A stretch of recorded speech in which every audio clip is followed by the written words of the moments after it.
चलो, material costing के अंदर हमारी जो नेक्स्ट मेथड है वो है स्टैंडर्ड प्राइस मेथड। अभी ये स्टैंडर्ड प्राइस मेथड जो है वो सबसे इजी में इजी मेथड है, क्योंकि इसके अंदर हमको कोई एफर्ट्स नहीं डालनी है। जैसे कि लास्ट वाले सेशन के अंदर हम लोगों ने पीरियोडिक सिंपल एवरेज और पीरियोडिक वेटेड एवरेज मेथड के एग्जांपल किए, जिसके अंदर सिर्फ एक ही बार अपने को प्राइस ढूंढनी पड़ती थी, इश्यू प्राइस का कैलकुलेशन करके इश्यू प्राइस ढूंढनी पड़ती थी। उससे पहले हमने सिंपल एवरेज और वेटेड एवरेज मेथड डिस्कस की थी, उसके अंदर हर एक रिसिप्ट के टाइम पे हमको प्राइस ढूंढनी पड़ती थी। मतलब पहले वर्किंग ज्यादा था, फिर जो नेक्स्ट मेथड हमने की थी जो कि लास्ट वाले सेशन में थी, periodic simple and periodic weighted average, उसमें सिर्फ एक ही बार अपने को इश्यू प्राइस ढूंढनी पड़ती थी। जबकि इस मेथड के अंदर हमको एक भी बार प्राइस ढूंढनी ही नहीं है, हमको एग्जाम्पल में पहले से ही बोल देंगे भाई ये स्टैंडर्ड प्राइस है, इसी के ऊपर इश्यू करते जाओ। मतलब कोई वर्किंग नहीं, एग्जाम्पल के अंदर इश्यू की प्राइस दे ही दी होगी, एक ही प्राइस दी होगी, हर एक इश्यू के अंदर बस वही प्राइस लगानी है। क्यों? क्योंकि वो स्टैंडर्ड प्राइस है, इसलिए नाम है स्टैंडर्ड प्राइस मेथड, कि एक ही बार प्राइस देंगे हर एक इश्यू के टाइम पे, वही स्टैंडर्ड प्राइस जो दी है उसी को हम लोग यूज करेंगे। तो देखिए क्या कहा है यहां पर, स्टैंडर्ड प्राइस मेथड के फीचर्स। तो under this method material are priced at a predetermined rate, important word predetermined rate, और उसको हम लोग बोलेंगे स्टैंडर्ड प्राइस, जो कि मेथड का नाम ही है। प्री डिटरमाइंड मतलब पहले से डिसाइडेड, उसी प्राइस पर इश्यू होगा जो प्राइस पहले से डिसाइड हो चुकी है, प्री डिटरमाइंड प्राइस है या स्टैंडर्ड प्राइस है। Standard cost is usually determined considering the factors like, ये एमसीक्यू के एंगल से काम लग सकता है आपको, कि विच फैक्टर्स आर कंसीडर्ड मतलब ध्यान में लेगा for deciding standard price. Example में हमको रेडीमेड दे देंगे, मतलब अपनी एफर्ट्स कम है, बट रियल लाइफ में जब वो एक प्राइस डिसाइड करेंगे कि हम ये प्राइस को स्टैंडर्ड प्राइस रखेंगे, तो एक काम करते हैं 10, 20, 30, 40, 50, 60 रुपया रखी दो, जो भी मन में आएगा वो नहीं चलेगा, कुछ ना कुछ बेसिस के ऊपर ये स्टैंडर्ड प्राइस डिसाइड की जाएगी। तो वो कौन से फैक्टर्स या बेस होंगे? तो पहला, करंट प्राइस क्या चल रही है, करंट प्राइसेस जो कि फ्लक्चुएट होती रहती है, बट पता है कि 8 रुपए से 10 रुपए के बीच में चलती रहती है। आज 8 रुपए, कल 8 रुपए और 40 पैसे हो गए, परसों 8 रुपए 30 पैसे हो गए, परसों उसके बाद वाले दिन पे 8.70 हो गए। मतलब फ्लक्चुएशन करंट प्राइस में क्या हो रहा है वो। तो एक करंट प्राइस को देखेंगे। एंटीसिपेटेड मार्केट ट्रेंड क्या है, मार्केट ट्रेंड क्या है, इसी के आसपास घूमता रहता है या कंटिन्यूअस ऊपर जा रहा है या नीचे आ रहा है, ट्रेंड कैसा है वो देखेंगे। करंट प्राइसेस उसको देखेंगे, मार्केट ट्रेंड देखेंगे, discount available and transport charges, जो हम खरीदते हैं उसके ऊपर अपने को कितना डिस्काउंट मिल सकता है और ट्रांसपोर्ट का कितना खर्चा हो रहा है, उस सभी चीजों को ध्यान में रख के हम एक कीमत डिसाइड कर देंगे, जो कि ये सारी चीजों को कंसीडर करके ही बनी होगी। तो होगा क्या कि बार बार कैलकुलेशन करने की झंझट में से मुक्ति मिल जाएगी, और जो प्राइस होगी वो एग्जैक्ट नहीं होगी, बट एग्जैक्ट के सराउंडिंग में ही घूमती रहेगी। उसके एडवांटेजेस क्या है? तो simplifies the task of valuing issues, जो मैंने कहा कि भाई जो टास्क ऑफ इश्यू, टास्क यानी कि काम, इश्यू का काम जो है, एंट्री है, अकाउंटिंग वर्क है, वो सिंप्लीफाइड, सिंपल हो जाएगा कि एक ही बार प्राइस दे दी, करते जाओ। रिड्यूस क्लैरिकल वर्क, आप जब एग्जांपल सॉल्व करोगे तो आपकी भी एफर्ट्स कम हो जाएगी ना, बार बार अमाउंट कैलकुलेट नहीं करनी पड़ेगी, एक ही बार दिया है बस वही कंटिन्यूअसली फॉलो करते जाओ, तो आपका भी लोड क्या हो रहा है, कम हो रहा है। अभी जो अकाउंटेंट है या कॉस्ट अकाउंटेंट है जो कि अकाउंटिंग का वर्क कर रहा है, क्लर्क है जो कि ये बुक मेंटेन कर रहा है, उसका क्या हो जाएगा, एफर्ट्स कम हो जाएगा। Reduce clerical work and facilitates the control of material cost and task of judging the efficiency of the purchase department. जबकि इसके डिसएडवांटेजेस क्या है? तो पहला डिसएडवांटेज है standard price does not reflect the market price, जो कि हमें पता ही है, वो तो सिंपल एवरेज लोगे या वेटेड एवरेज लोगे वो भी वही करती है कि आपको एग्जैक्ट मार्केट प्राइस नहीं देगी, हम लोग कैलकुलेट करते हैं। हाँ, फीफो लीफो ये सब में एग्जैक्ट मार्केट प्राइस होती है, बट यहां पर एग्जैक्ट मार्केट प्राइस नहीं होती है। हम लोगों ने कुछ फैक्टर्स जो कि अभी डिस्कस किए उसको ध्यान में रख के एक प्राइस डिसाइड कर ली। अभी हमने डिसाइड किया फॉर एग्जांपल 8 रुपीज 50 पैसे, तो मार्केट में भी एग्जैक्ट 8 रुपीज और 50 पैसे ही चलते हो जरूरी नहीं है, हो सकता है मार्केट प्राइस 8 रुपीज एंड 70 पैसे हो, या हो सकता है 8 रुपीज एंड 25 पैसा हो। मतलब उसके आसपास होगी बट एग्जैक्ट नहीं होगी। तो एक पहली लिमिटेशन के एग्जैक्ट रिफ्लेक्शन नहीं होगा। And fixing standard price becomes difficult when price fluctuates frequently. Price बहुत ऊपर नीचे चलती रहती है स्टॉक मार्केट के जैसी, तो उस वक्त आप एक स्टैंडर्ड प्राइस डिसाइड कर सको वो प्रॉपर नहीं होगा। हाँ, ऐसा है कि हमने पिछले 2 महीनों से देखा 8 से 10 रुपए के बीच में ही घूमता रहता है, तो एक काम करते हैं 9 रुपए स्टैंडर्ड प्राइस रख दो, टेंशन नहीं, या 8.5 रुपए रख दो, या 9 रुपए और 20 पैसे रख दो। क्यों? क्योंकि 8 से 10 के बीच का ट्रेंड देखने को मिल रहा है। बट सपोज प्राइस फ्लक्चुएशन बहुत ज्यादा है, ये पिछले 2 महीनों में 8 से 10 तो रहा ही है, 2 रुपए भी हो गया था एक बार और 30 रुपए भी जाके आया, मतलब बहुत ज्यादा फ्लक्चुएशन है। तो आप कैसे डिसाइड करोगे? अगर ट्रेंड कुछ लिमिटेड रेंज के अंदर है तो ये स्टैंडर्ड प्राइस डिसाइड करना इजी है। बट अगर प्राइस मार्केट में बहुत ज्यादा फ्लक्चुएट हो रहे हैं, फ्लक्चुएट यानी कि चेंजेस बहुत ऊपर नीचे, तो फिर वहां पर स्टैंडर्ड प्राइस डिसाइड करना काफी डिफिकल्ट हो जाएगा। क्लियर? तो ये लिमिटेशन है, कुछ काम के नहीं है, जनरल है। अभी एग्जाम्पल टेबल मैंने आपको ड्रॉ करने के लिए कहा था, तो आपने ड्रॉ करके ही रखा होगा। Following the transaction of receipts and payment of material A of JC limited, prepare standard ledger account using standard price method assuming standard price rupees, तो ऑल इश्यू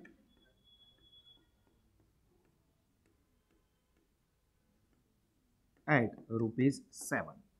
परचेस के टाइम के लिए पैसे अपने को दिए अमाउंट ₹6, ₹7, 7.50। इश्यू के time पर अपने को हर एक इश्यू के लिए जितनी भी क्वांटिटी है कितना लेना है? ₹7। बस हो गया। जो भी इश्यू है वो ₹7 के ऊपर करते जाना है। देखो सबसे पहले 1 जुलाई रिसीव्ड 60 यूनिट्स है, तो यहां पर 1 जुलाई 2018, तो यहां पर हम लिख देंगे डेट में जुलाई 2018। फर्स्ट रिसीव, कितना रिसीव किया है हमने? 60 यूनिट्स, ₹6 की प्राइस वाले, 6 6 36, तो 360। बैलेंस लिखेंगे तो 60 यूनिट्स 360 वैल्यू और अंडरलाइन। क्लियर? उसके बाद 10th डेट को अगेन रिसिप्ट ही है,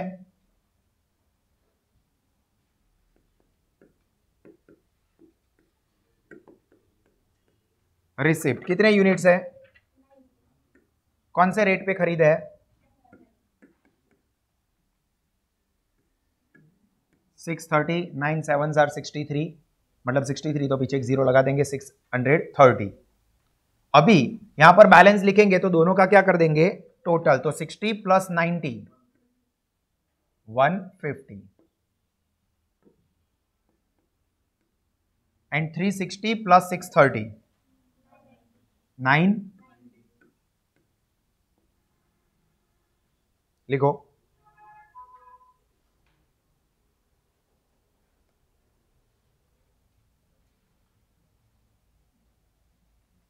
उसके बाद 15th डेट को क्या किया हुआ है? इश्यू है, तो यहां पर हम लोग लिखेंगे 15th date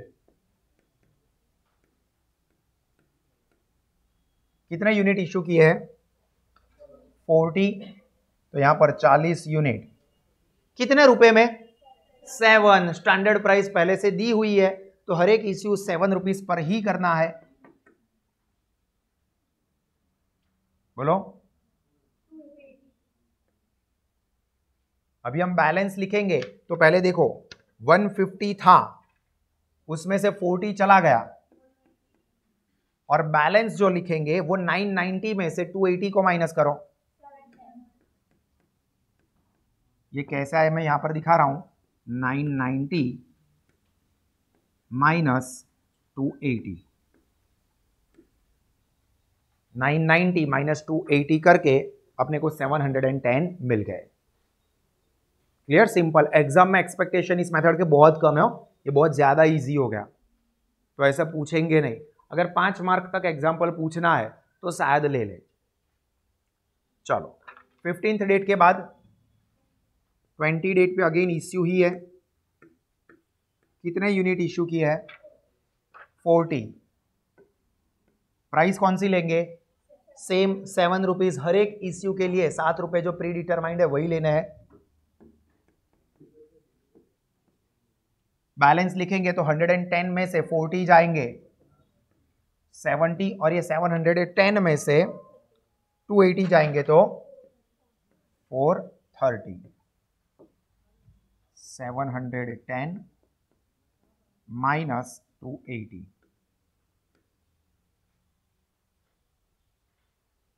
done.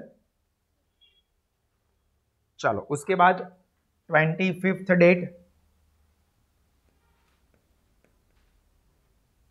25th date को क्या हुआ है, रिसिप्ट। कितने यूनिट रिसीव्ड हुए हैं, प्राइस है 7.5, तो कैलकुलेटर पे 30 इंटू 7.5 तो 225, और जब बैलेंस लिखेंगे तो ये 70 था प्लस उसके अंदर 30 ऐड, तो 70 प्लस 30 100, 430 थे उसमें 225 प्लस, यहां पर ये 655 कैसे आए, तो 430 प्लस 225,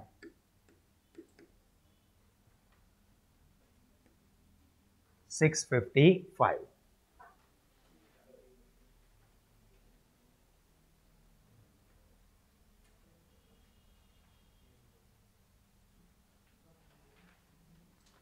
उसके बाद 30th डेट पर फिर से इश्यू किया हुआ है, टच तो जाएगा,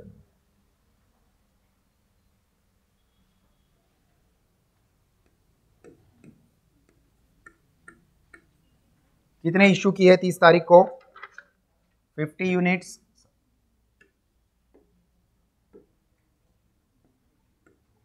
प्राइस तो फिक्स ही है इश्यू करने की,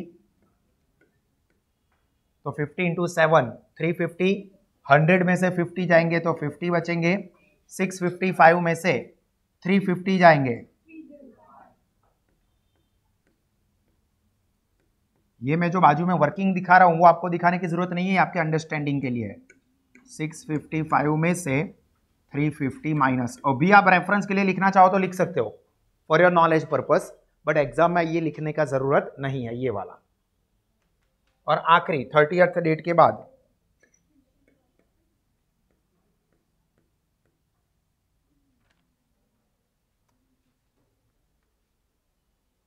अगेन इश्यू है, कितने यूनिट्स है, 20 यूनिट्स इश्यू की है, तो यहां पर 20 यूनिट्स, प्राइस तो फिक्स ही है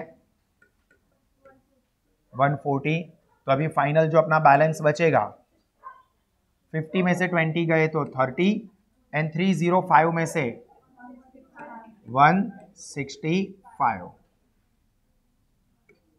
this is our answer, done, खत्म एग्जाम्पल, सिंपल ही है। चलो तो दूसरा एग्जाम्पल भी इसी तरह का यहां पर ही खत्म कर देते हैं। नेक्स्ट जो एग्जाम्पल है उसके अंदर मेन चीज देख लेनी है कि स्टैंडर्ड प्राइस क्या बोली हुई है, एक्स मटेरियल परचेस, देखो यहां पर standard price per unit of material is 20 rupees fixed, मतलब जितने भी इश्यू आएंगे वो सब 20 रुपए पे कर देना है। परचेस वाले के तो रेट दिए होंगे, जब भी इश्यू है वो सारे के सारे एट 20 रुपीज कर देना है। क्लियर, सेम है, आप लोग खुद कोशिश करोगे, in case of confusion board पे देखोगे। अभी मैं ज्यादा एक्सप्लेन नहीं करूंगा क्योंकि है सिंपल ही, आप लोगों को खुद ही ट्राई करना है। फॉर्मेट सेम रहेगा, आखिर में बैलेंस वाले में रेट का कॉलम नहीं आएगा, क्वांटिटी एंड अमाउंट रुपीज, बाकी आगे के सारे एज इट इज।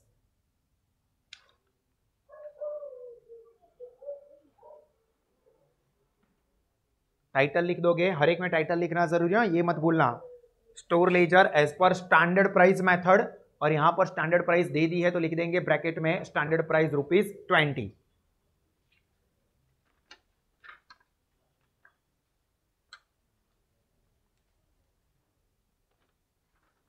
चलो सबसे पहला परचेस है 500 यूनिट का, सॉरी 800 यूनिट 20 रुपए के रेट पे,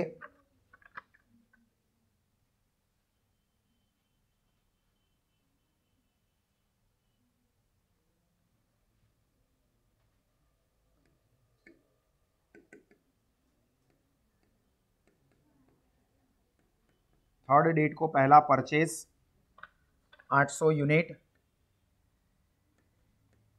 20 रुपीज का रेट, 8 2 16, 16,000।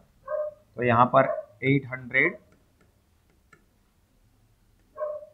16,000। फिर 8 डेट को फिर से परचेज ही किया हुआ है,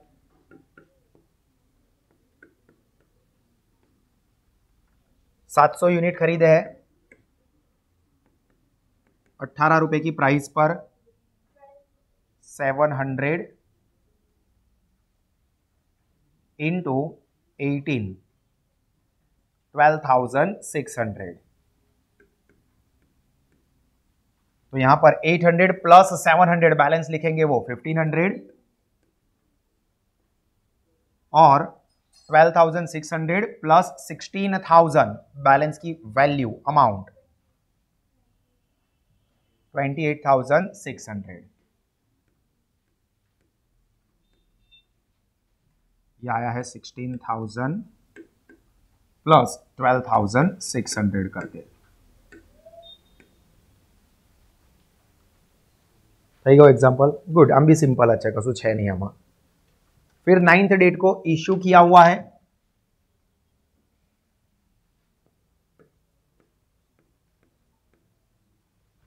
इश्यू की अपने को तो सिर्फ क्वांटिटी ही देखनी है 600, रेट तो फिक्स ही है 20 रुपीज, तो 600 इंटू 20, 12,000। तो बैलेंस 1500 में से 1500 यूनिट में से 600 गए तो 900 यूनिट, एंड 28,600 में से 12,000 तो 16,600।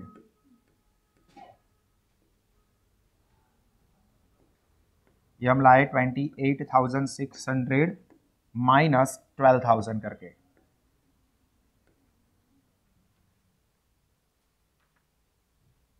नाइन्थ डेट के बाद 11th डेट पे अगेन इश्यू,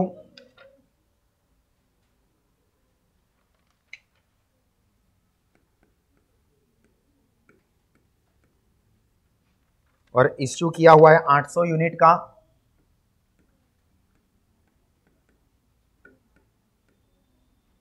एट 2 16, 900 में से 800 जाएंगे तो 100 यूनिट, और 16,600 में से 16,000 जाएंगे तो 600।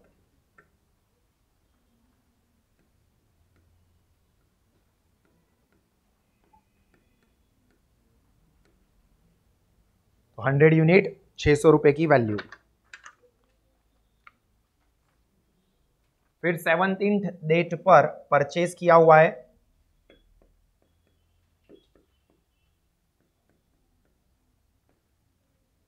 परचेज के यूनिट है अगेन 800 यूनिट खरीदे हैं और 20 रुपए पे ही खरीदे हैं, जो गया वो वापस आ गया, ऐसा है 16,000। तो 100 प्लस 800 यानी कि 900 एंड 16,000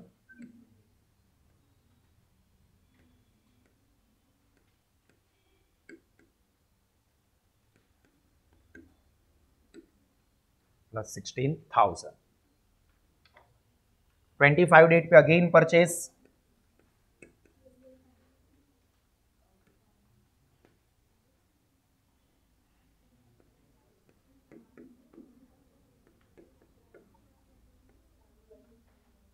$500 यूनिट 25 रुपए के रेट पे खरीदे हैं, 500 इंटू 25, 12,500। तो यहां पर बैलेंस 900 था, उसमें 500 यूनिट ऐड, 1400, 6,600 के अंदर 12,500 प्लस 6,000, 16,600। तो 29,100।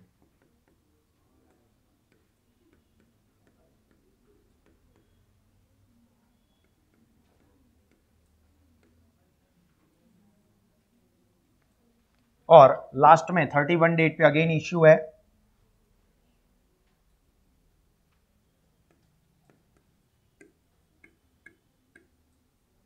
इश्यू किया हुआ है 1,000 यूनिट का, इश्यू प्राइस पहले से ही फिक्स 20, तो ये 20,000, तो बैलेंस बचेगा 400 unit and 9,000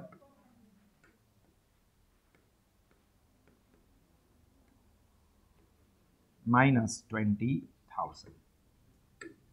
So this is our answer. Example खत्म.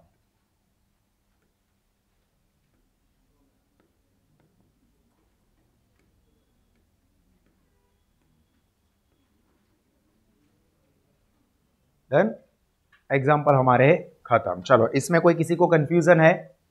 जिसका भी बाकी है वो अपनी नोटबुक में कंप्लीट कर दीजिए. ठीक है.